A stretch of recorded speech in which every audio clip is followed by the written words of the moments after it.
பிரியமானவர்களே, இயேசுவின் நாமத்தில் உங்களுக்கு நன்றியின் வாழ்த்துக்கள். எப்படி இருக்கீங்க? நல்லா இருக்கீங்களா? இங்க ஒரு கலங்கரை விளக்கு தெரியுதா? பொதுவா கடற்கரை பகுதிகளில், அந்த பட்டணங்கள்ல இது மாதிரி கலங்கரை விளக்கம் அமைச்சிருப்பாங்க. எதுக்காக அப்படின்னு சொன்னா, கடலிலே கப்பல்கள் பிரயாணப்படும் போது இரவு நேரத்துல எங்கும் இருள் தான் சூழ்ந்திருக்கும். அப்போ ஒரு கரை எங்க இருக்குன்னதே அவளுக்கு தெரியாது, டைரக்ஷனே தெரியாது. ஆனா இதுல இருந்து வரக்கூடிய வெளிச்சம் இருக்குல்ல, இந்த கலங்கரை விளக்கத்தில் வரக்கூடிய வெளிச்சம் வந்து இருளிலே போகிற திசை தெரியாமல் இருக்கிற கப்பலுக்கு அல்லது மீனவர்கள் மீன் பிடிக்க கடலுக்குள்ள போகும்போது அவங்களுக்கு திசை தெரியாது. கடலுக்குள்ள போய் ஆழமா மீன் பிடிப்பாங்க, எங்கும் இருள், இதுதான் கரை, இவ்வளவு தூரத்துல இருக்குன்னு கண்டுபிடித்து சரியான வழியிலே அவர்கள் நடத்தப்படுவதற்கு இந்த கலங்கரை விளக்கம் உதவியாயிருக்கும். அது வெளிச்சம் இல்லைன்னு வைங்களேன், இது இருந்து என்ன பிரயோஜனம்? அதுல ஒரு வெளிச்சம் இருக்கணும்ல.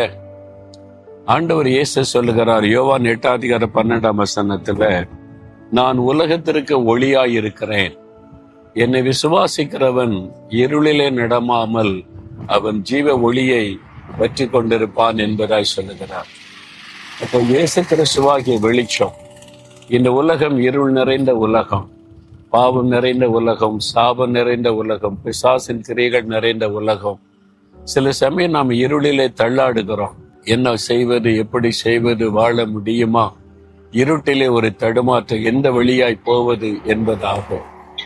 அந்த சமயத்துல நீங்க இயேசுவை நோக்கி பார்த்தீங்கன்னா அவர் உங்களுக்கு வெளிச்சம் காட்டுவார். இதுதான் வழி, இந்த வழியில நடந்து சமாதானமா இருக்கணுமான இந்த வழி, ஆசீர்வாதமா இருக்கணுமானா இந்த வழி, நீ ஜெயிக்கணுமானா இதுதான் வழி, உன் வாழ்க்கையில நன்மை உண்டாகணுமானா இதுதான் வழி. ஒரு வெளிச்சத்துல நடத்துகிற ஒரு ஒளியை கொடுக்கிறவர் தான் இயேசு கிறிஸ்து.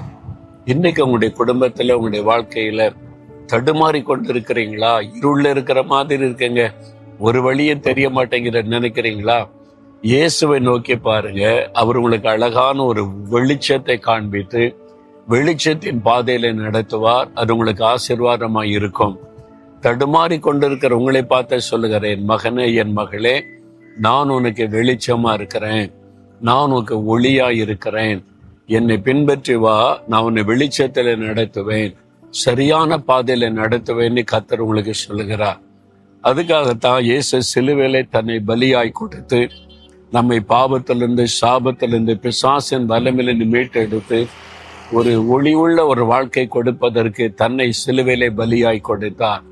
அந்த சிலுவை மரம் உயர்த்தப்பட்டு அந்த சிலுவையிலே மறிக்கும் போது 3 மணி நேரம் இருள் சூழ்ந்து கொண்டது. ஒரு இருளை ஆண்டவர் சந்தித்தார். நமக்கு வெளிச்சம் கொடுக்க அந்த இருளின் பாதையில கடந்து போய் மரணத்தை ஜெயித்து, பிசாசை ஜெயித்து வெற்றி சிறந்தார். அந்த ஆண்டவர் இயேசு சொல்ல, நீ பயப்படாத, நீ கலங்காத, நான் உனக்கு வெளிச்சமா இருக்கிற, உனக்கு வழி காட்டுவேன்னு சொல்லுகிறார்.